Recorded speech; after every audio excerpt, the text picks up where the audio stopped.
Diretor Elia Júnior.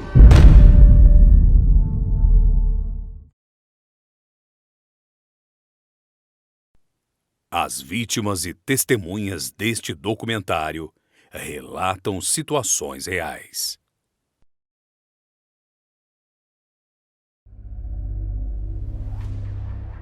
A segurança pública em São Paulo, ela é dramática.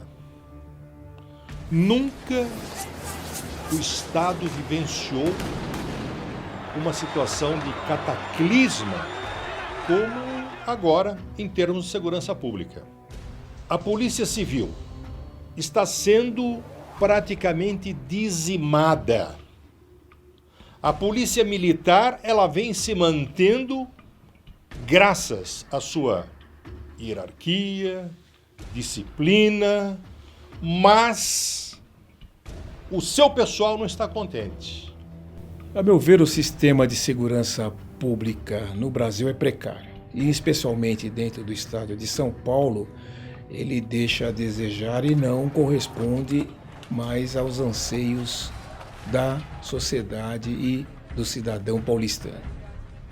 É um sistema arcaico, retrógrado, que precisa ser revisto, repensado. Não é admissível que nós tenhamos ainda hoje duas polícias com filosofias totalmente diferentes. Circula pelas redes sociais vídeos e fotos do nosso governador Geraldo Alckmin abraçado com Ney Santos, aqui fora visto como um dos líderes do PCC. Vamos trabalhar juntos, unidos por São Paulo e pelo Brasil. Será que esse grau de intimidade não contribui para punições dos policiais que combatem o tráfico de drogas, que combatem o crime organizado, que são vitimados aí com transferências, punições, perseguições, demissões e às vezes até são vitimados, são assassinados? A violência e a falta de apoio geram muitas dificuldades no trabalho dos policiais. Como um policial que viveu outras épocas, o que eu vejo hoje, infelizmente, é que muita coisa mudou. E temos, inclusive, que reconhecer a dificuldade que é o policial trabalhar hoje nas ruas de São Paulo. Infelizmente, ele tem tudo contra, nada a favor. Então, precisa ter muito dom, precisa ter muito sangue na veia, precisa ter coragem e muita vontade para enfrentar o crime nos dias de hoje. Infelizmente, uma parte da sociedade só vê o policial militar como um escudo entre a bala da arma de um bandido e a vítima. Eu vou dar um exemplo de uma situação que acontece todos os dias. Na hora que o policial está prendendo um criminoso, muitas vezes ele é obrigado a usar a força necessária. E nessa hora, sempre tem alguém com o celular na mão, tendencioso, que só filma a parte que interessa. E acaba jogando esse vídeo nas redes sociais, na maldade, para prejudicar o policial. Mas quando esse criminoso rouba os seus bens e o policial consegue prendê-lo, as coisas se invertem. Com um vagabundo algemado na viatura, ele se transforma num verdadeiro valentão e é o primeiro a querer arrebentar com o bandido. Vagabundo! Vagabundo! Vagabundo! Aí, ó, isso aqui é exemplo! Isso aqui é exemplo! Pronto, chega! Mas na hora que chega na delegacia, esse leão sem dente não reconhece o criminoso, começa a dar um monte de desculpas, dizendo que estava escuro, que não viu direito, que não tem certeza. Aí a autoridade policial vai ter que soltar o bandido. E adivinha o que vai acontecer? Ele vai voltar para as ruas para continuar roubando, estuprando e até matando. E o pior é que o policial ele fez a sua parte. Nós, policiais, somos produtos do meio. Nós viemos dessa mesma sociedade. Passamos pelas mesmas dificuldades. E optamos por essa profissão, que é única no mundo. Onde você abraça uma carreira e faz um juramento de dar sua vida em prol de outro que você nunca viu. Ou seja, com o sacrifício da própria vida. Que outra profissão existe?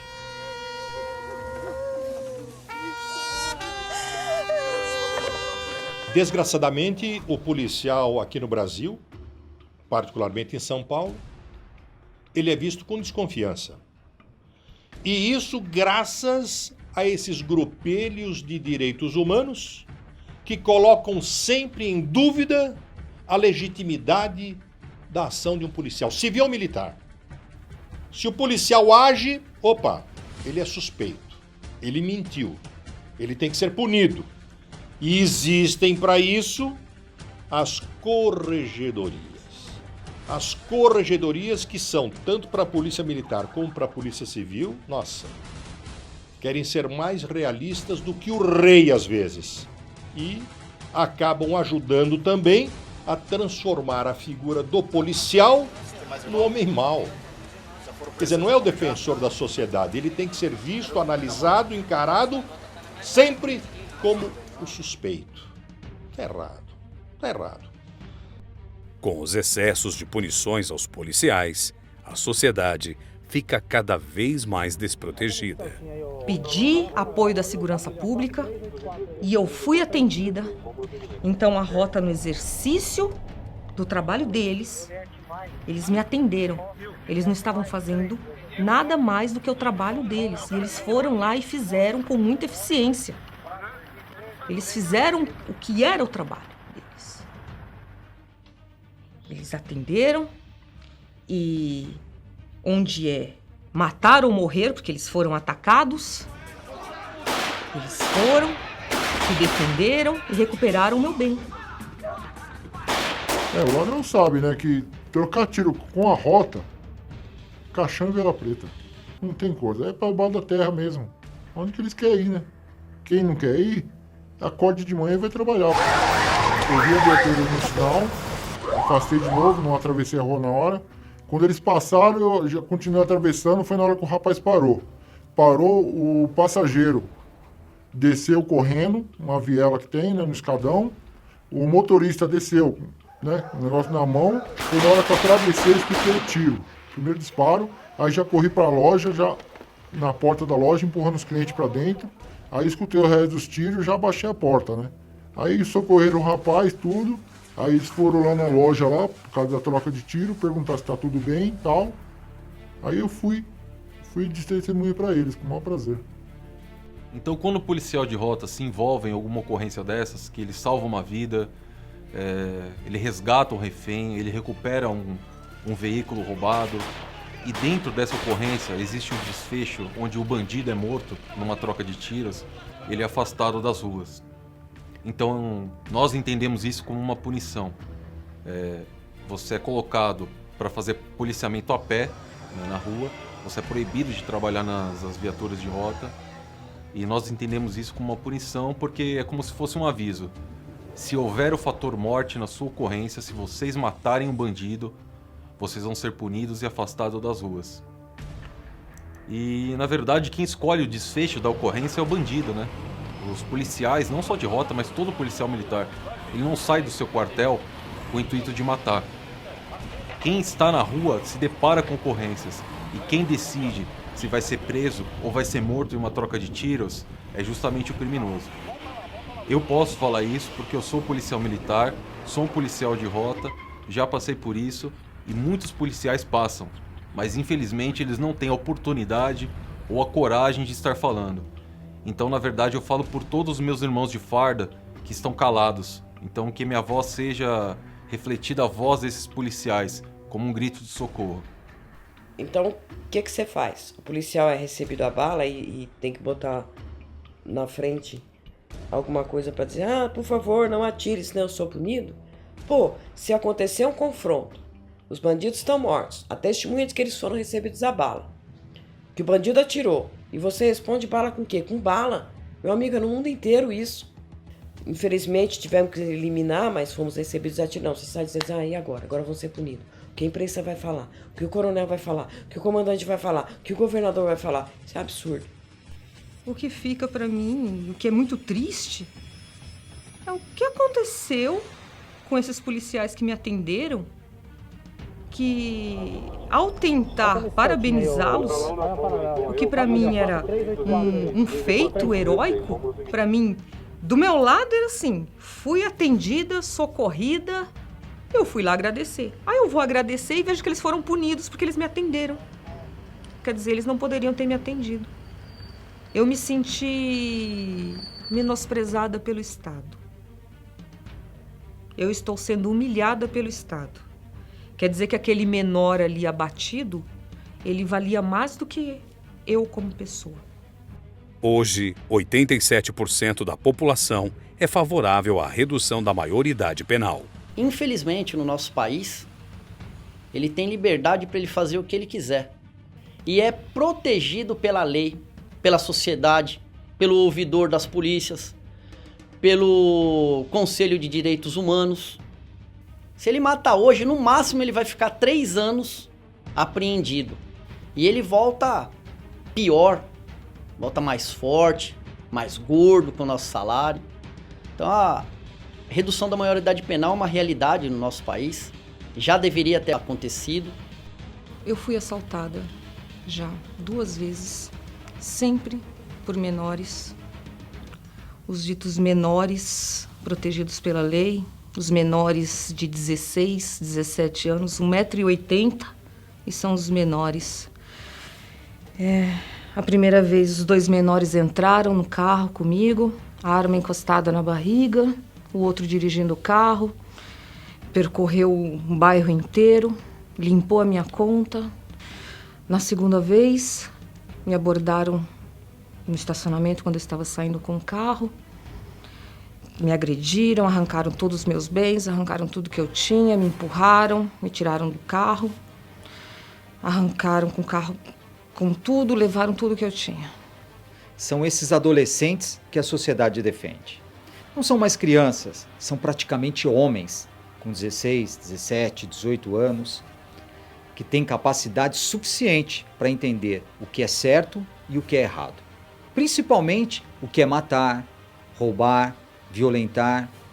Então, se eles têm esse entendimento que esses atos são criminosos, eles devem responder criminalmente sim, ainda mais com o nível de tecnologia e de informações que nós temos hoje, como celular, internet, televisão. E eu digo isso porque na hora de apertar o gatilho, são eles que apertam, sabendo que não vai acontecer nada com eles. Estudar. Eu estudar. Gosto de estudar não, mano. Tráfico é melhor, mano. Mas e agora que você tá com essa algema, tá preso? Dá nada, daqui a pouco eu vou ser solto. Eu estive a primeira vez na FEBEM, ali eu aprendi, né? Como era uma escola do crime, e ainda é, né? Infelizmente ainda são as unidades da casa, ou seja, qual o nome que for dado. Então ali eu conheci outros parceiros, outros ladrões, né? Outros criminosos, que me ensinaram, né? Como que funcionava melhor a coisa. E depois da primeira vez que eu estive na FEBEM, de ladrão, de trombadinha, eu passei a assaltante. E aí eu fui subindo na escala do crime, né? Isso eu já, nesse meio tempo, eu já havia passado 12 vezes na FEBEM. Participado de várias rebeliões, incêndios, enfim, tudo aquilo que é visto na TV, aí, que é feito lá, eu participei ativamente. Quando a rota aborda um menor infrator, os procedimentos são semelhantes ao crime comum. A diferença é que temos que ir até a casa dos pais para conduzi-los até a presença do delegado de polícia e após o boletim de ocorrência são liberados aos pais e geralmente não são apreendidos. Quando um adolescente mata uma pessoa, ele não comete um crime. Ele comete um ato infracional. E ele não pode ser preso. Ele tem que ser apreendido. Só para ter uma ideia, não existe um banco de dados dos atos infracionais do menor que possa ser consultado nos rádios das viaturas policiais. O que é feito? A autoridade policial, um delegado, ele tem que fazer um ofício para a Fundação Casa solicitando as informações referentes aos antecedentes desse menor, o que, na minha opinião, é um puta absurdo. E essa burocracia, muitas vezes, desestimula os policiais na averiguação desse menor infrator, porque se perde um dia inteiro numa delegacia de polícia e, na maioria das vezes, eles são devolvidos para os seus pais ou responsáveis. E com o avanço da tecnologia e a ausência do Estado, os presídios se transformaram em verdadeiros escritórios do crime organizado.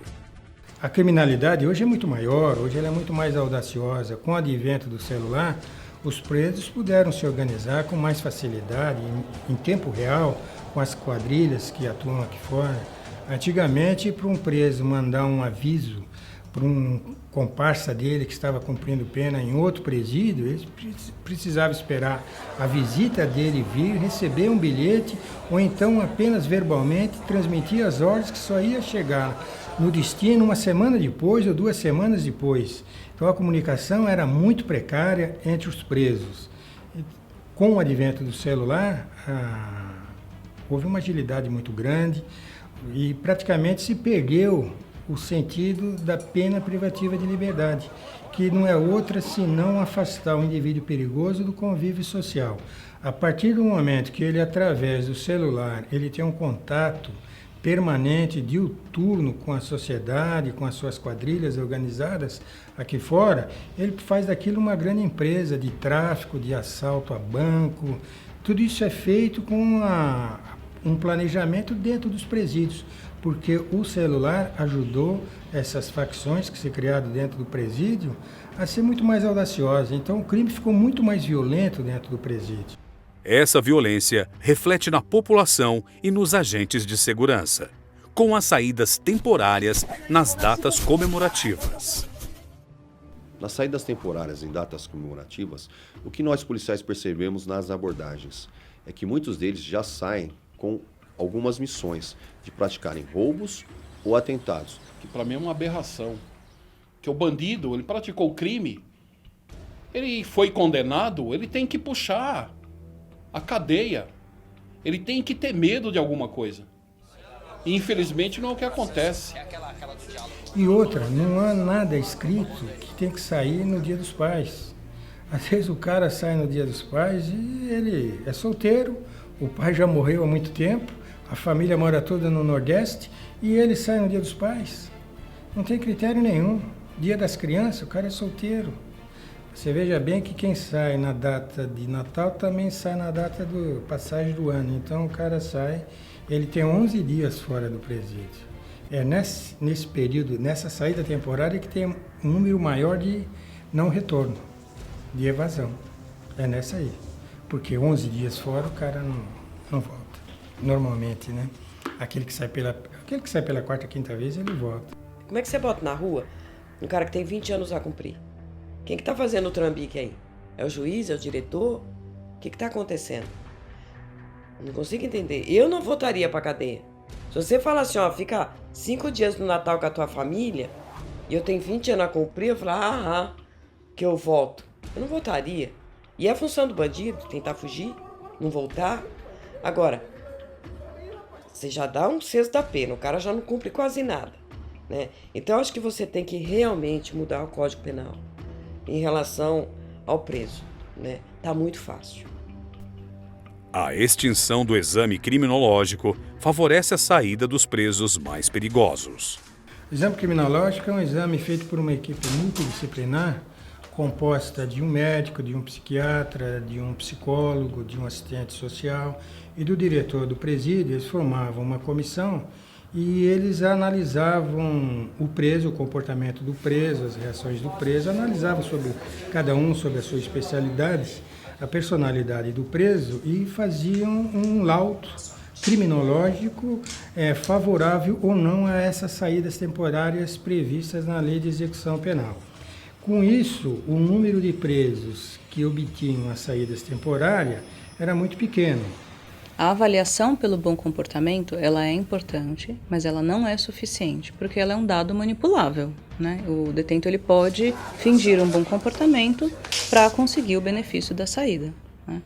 Quando havia o exame criminológico, né, então que havia uma análise de personalidade, de periculosidade, a possibilidade de reincidência, né, essa seleção para quem sai e quem não sai era muito mais rigorosa, né?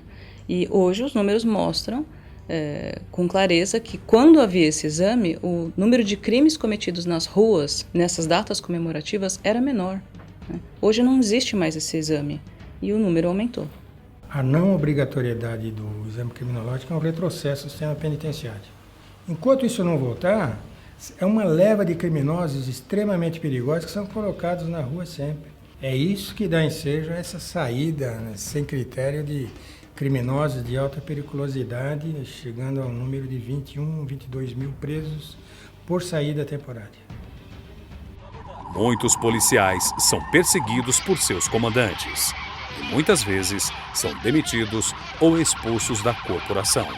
Aquele que se arrisca em prol de quem ele nem conhece, esse é penalizado. Esse é perseguido. Esse tem que ser um super-homem, só que o Estado não lhe dá nenhuma contrapartida. Eu fui expulso da Polícia Militar, onde servi honrosamente durante 20 anos, por abusos e erros da administração, por perseguição da Polícia Militar. Determinado dia, estávamos de patrulhamento pela área de São Bernardo, momento que a equipe resolveu comprar alimentação, né? Nos deslocamos até um restaurante que fica a 100 metros do batalhão, um restaurante que é frequentado por vários policiais, até mesmo oficiais, tanto da agência diária como o comandante do batalhão. E nesse momento, compramos a nossa alimentação e deslocamos até o batalhão, até o refeitório. Ali, algum tempo depois, outra viatura de força tática encostou também, comprou a alimentação e nos encontramos no refeitório, onde foi feita a alimentação e, posterior, saímos para o patrulhamento.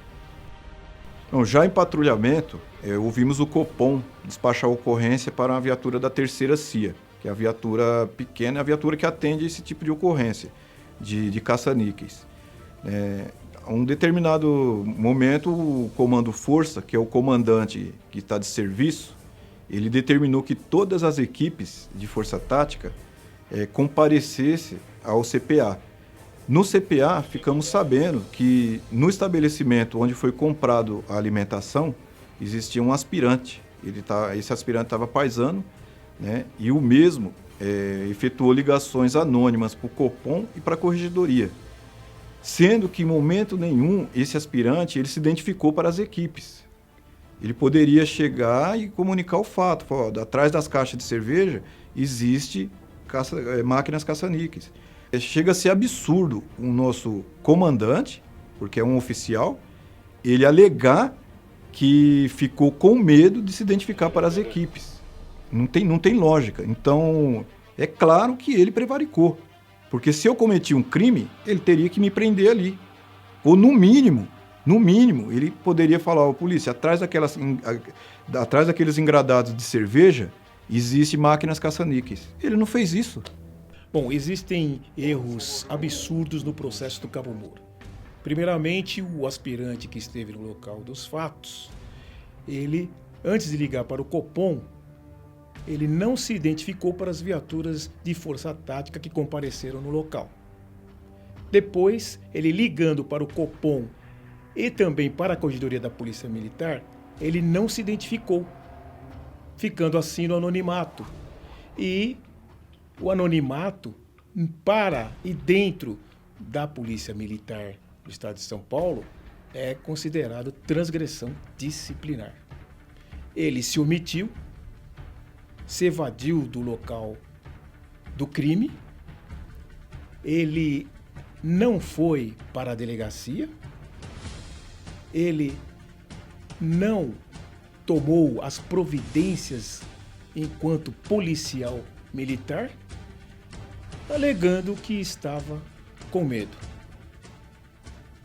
O oficial, o primeiro-tenente que compareceu no local, comandante de Força Patrulha, abandonou as funções de comandante de Força Patrulha e passou a exercer as funções de PPJM. PPJM é Plantão de Polícia Judiciária Militar. Esse é um órgão que existe dentro da Polícia Militar para ouvir policiais militares envolvidos em ocorrência que seja de interesse da Polícia Militar. E depois também ele passou a exercer a função de presidente do inquérito policial militar, porque ele mesmo instaurou o inquérito policial militar contra esses policiais militares. E, a meu ver, isso não poderia acontecer, isso é um erro, isso é uma ilegalidade. Ele, sendo estava exercendo ao mesmo tempo 3 funções, o que retira dele a parcialidade. Isso é um absurdo.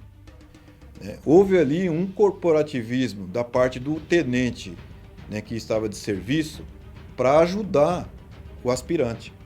Porque quando ele arrastou as caixas de cerveja, ali ele cometeu um crime, ele violou o local de crime.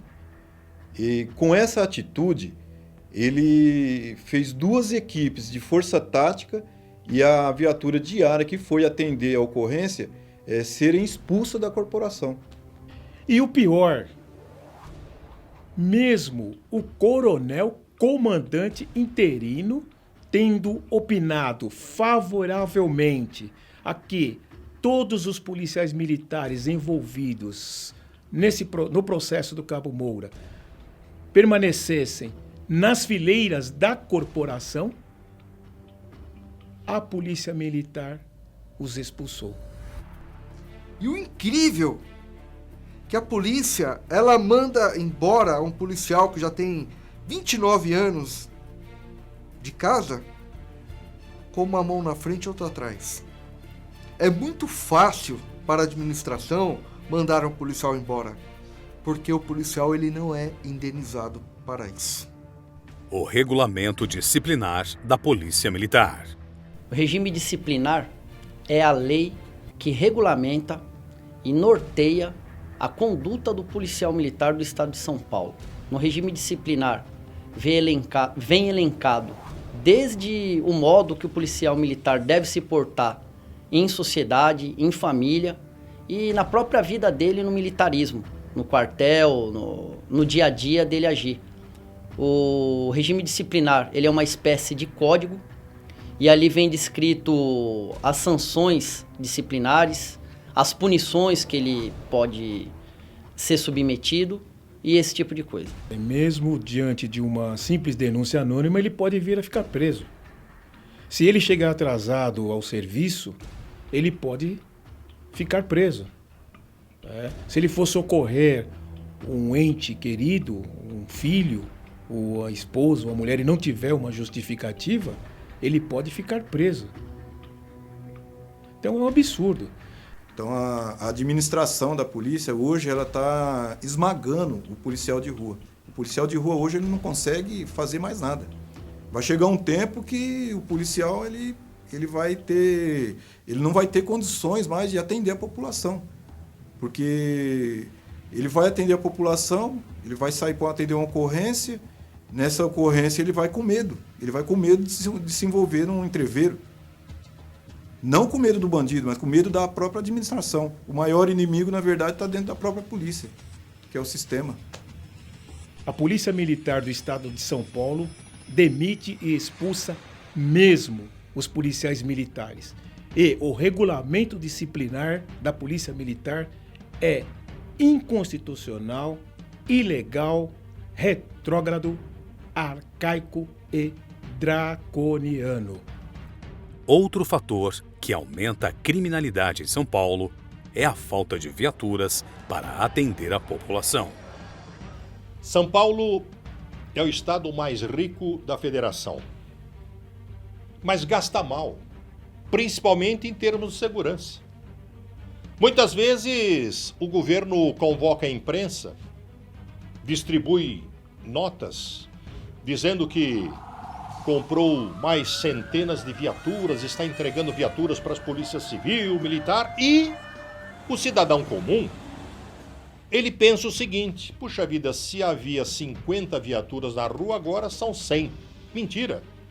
Essas viaturas novas, esses carros novos de polícia, estão sendo reposição daqueles que trombaram, estão quebrados e que não circulam mais. Na maior cidade da América Latina muitos policiais estão pagando para trabalhar. Há mais de 20 anos que eu trabalho aqui na área e sempre ajudei os policiais. Cobro só uma pequena taxa deles, porque sei que a condição deles também não é suficiente de bater uma viatura e comprar peças, tudo, e fazer toda a manutenção que tem que ser feita. Aí quando é um serviço mais um pouco acrescentado, cobro só a taxa dos materiais e procuro dar uma força para eles.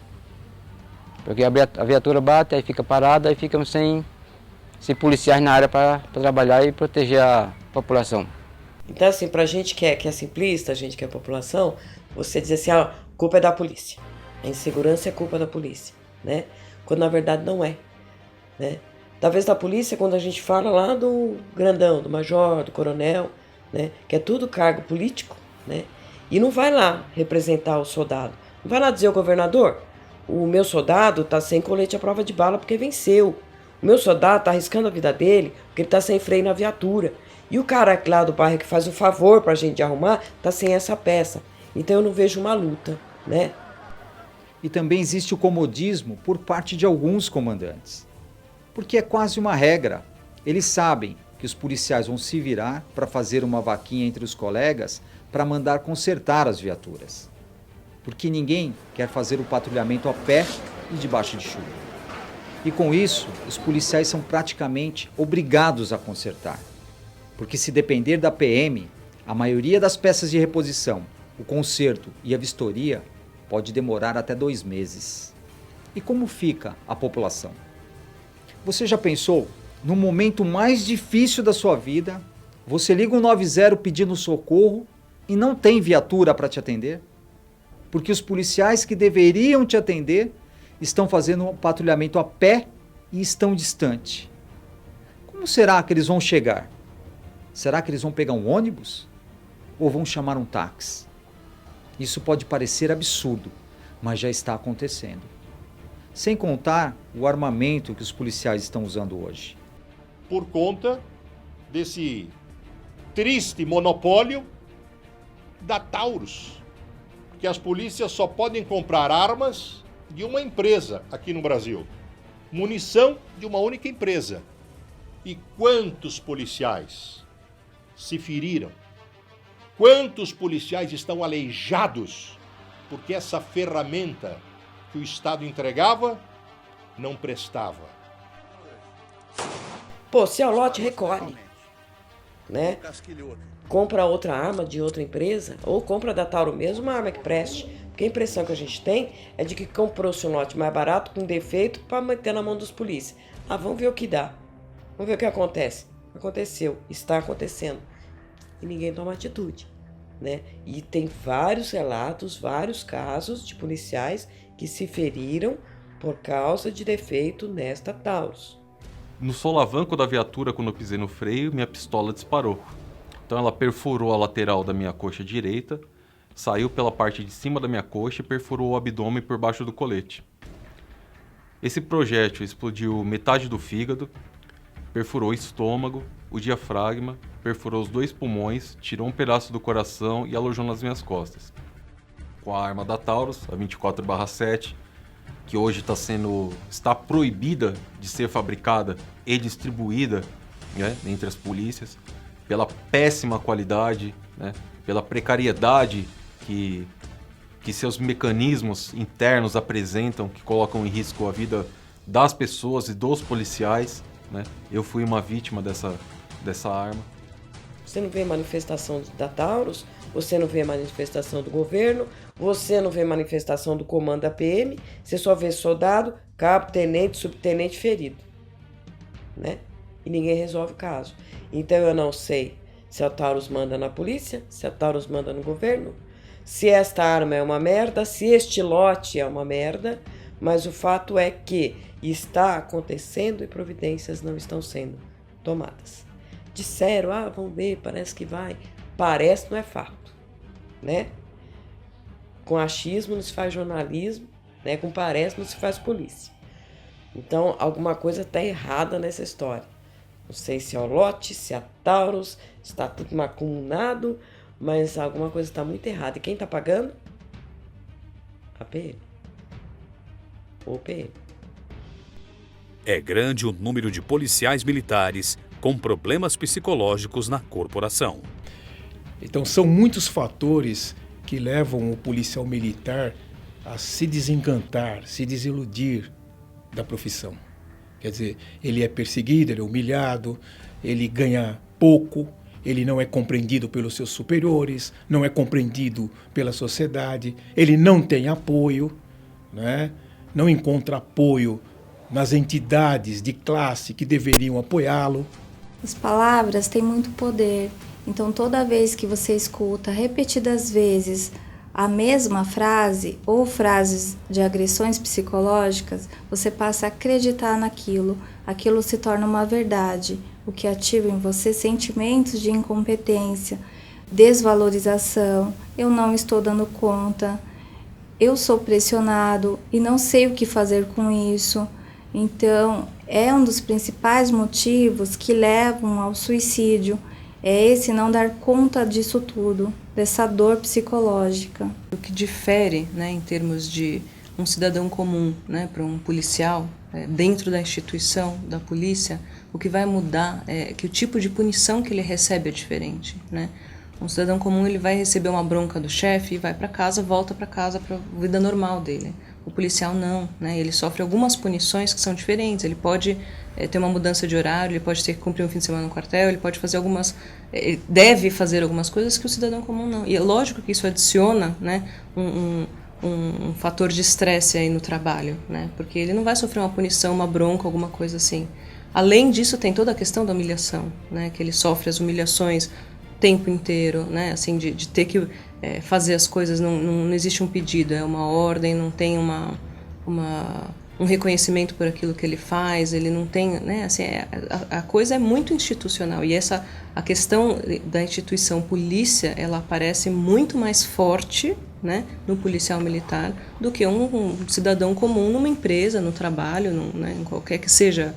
Isso aparece de uma maneira muito mais escancarada. Então é claro que isso dá um adicional de pressão na vida do policial, né? Chega a um grau de pensar não há solução, né? Que é quando vem a ideia do suicídio. Nós policiais militares, quando temos algum problema de ordem psicológica, nós não podemos pedir ajuda, porque para alguns comandantes é sinal de vagabundagem. Muitas vezes você se envolve em ocorrências letais, acidente com viatura, ocorrências de risco, você é obrigado a ir lá. Mas o policial vai com medo, porque se ele apresentar algum sinal de estresse, algum nervosismo, ele pode ser obrigado a permanecer num curso que eles dão lá de mais de 30 dias. E se você procura essa ajuda, a primeira coisa que o comandante faz é retirar sua arma. Ele retira sua arma e você começa a ser chacotado pelos seus colegas e o policial se sente constrangido, envergonhado de chegar em casa desarmado e ter que falar para sua esposa, para seus filhos que ele está desarmado, ele está com um problema, está ficando louco. Então, quando nós policiais temos algum tipo de problema, nós guardamos para nós mesmos. Bom, teve caso de policial militar em que o desespero era tão grande que ele se suicidou do lado do Palácio do Governo. No início de 2015, o Conselho Nacional de Justiça, em parceria com o Ministério da Justiça e o Tribunal de Justiça de São Paulo, lançou o projeto Audiência de Custódia. Para que serve a audiência de custódia? Para um juiz que primeiro tomou conhecimento do delito, do fato criminoso, ele averiguar a legalidade daquela prisão. Mas nós estamos encarando um karma com essa audiência de custódia. Por quê?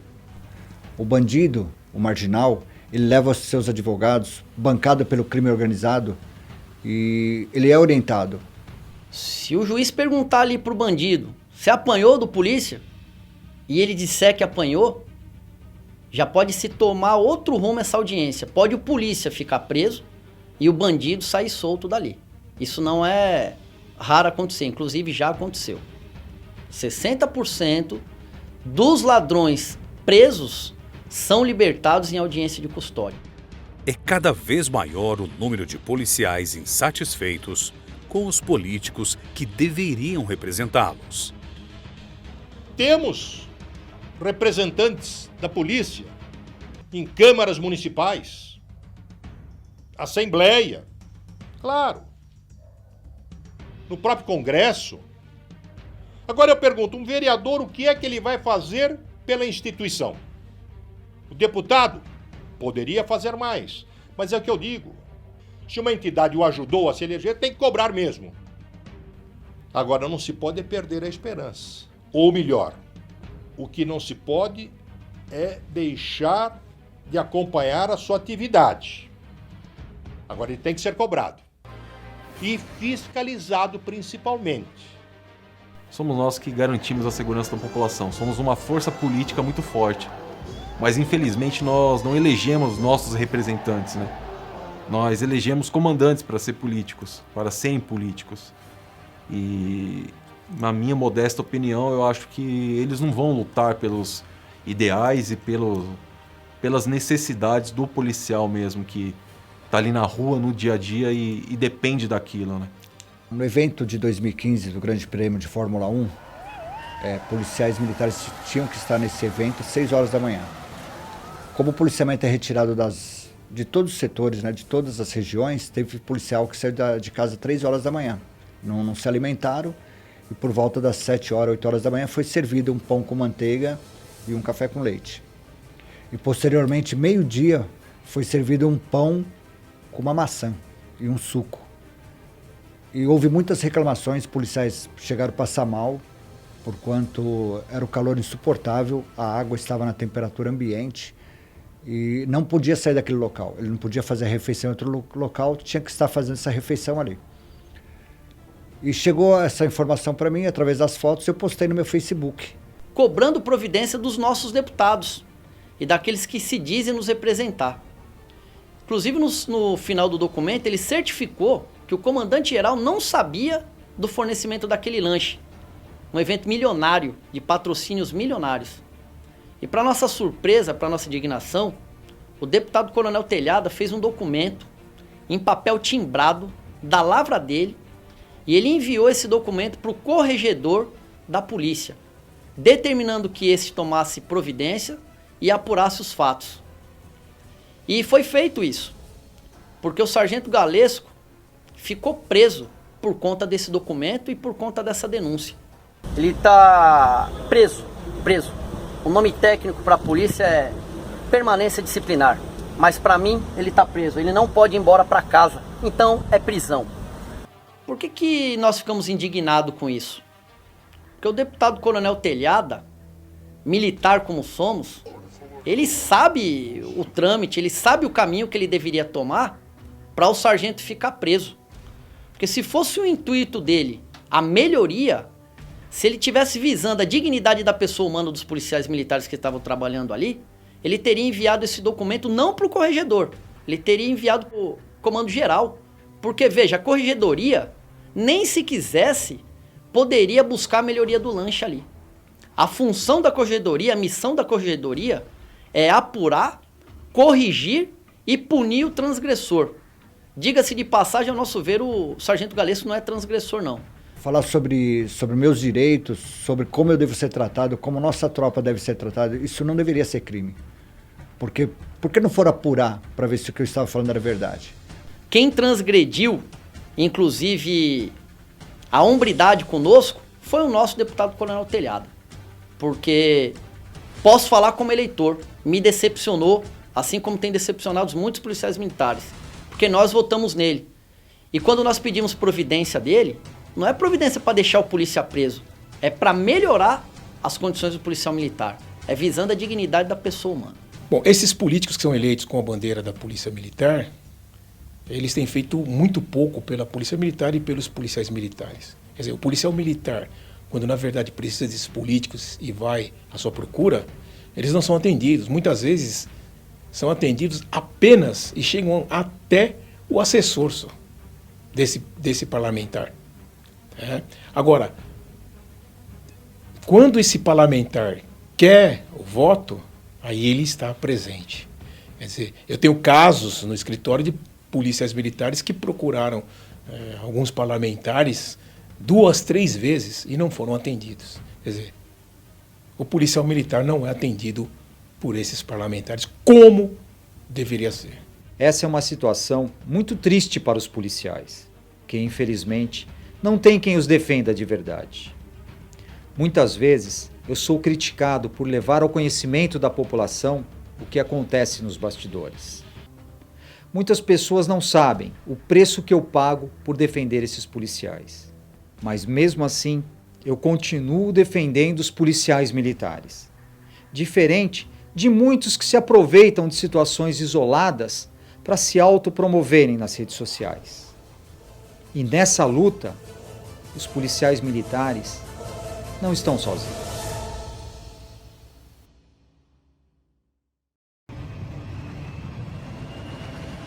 Diretor Elia Júnior.